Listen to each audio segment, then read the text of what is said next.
এই অস্ট্রেলিয়া যখন ইংরেজরা আধিপত্য বিস্তার করবার জন্য যায়, তখন যে একটা অদ্ভুত প্রাণী তারা লক্ষ্য করলেন। ওই অদ্ভুত প্রাণীটির পেটের মধ্যে থেকে বাচ্চা বেরিয়ে সে পেটে আবার ঢুকে পড়ে। এই উদ্ভুত প্রাণীটি দেখে ইংরেজরা তখন স্থানীয় আদিবাসীদের ডেকে জিজ্ঞেস করছিল, এই প্রাণীটার নাম কি?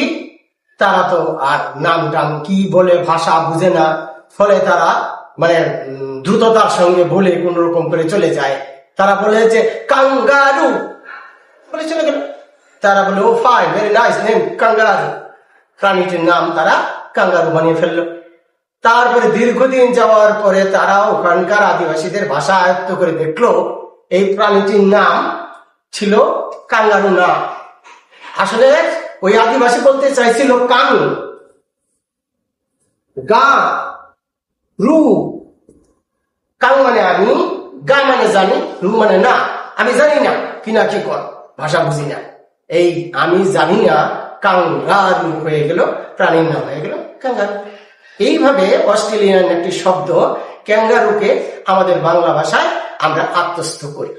আমরা সম্প্রতি এই ক্যাঙ্গারু নিয়ে অনেক কথা শুনি, ক্যাঙ্গারু কোট টোট, কিন্তু ক্যাঙ্গারু শব্দের মানেটাই আমরা জানি না। আজকে পরিষ্কার হলো তো, ক্যাঙ্গারু মানে শব্দের অর্থটা, আসল অর্থ ছিল কাঙ্গারু, আমি জানি না। এটা ভুলক্রম হয়ে গেল, প্রাণীর নাম কাঙ্গারু। এইভাবে আমাদের বাংলা ভাষায় আরো অনেক অনেক শব্দ এসেছে। ধন্যবাদ।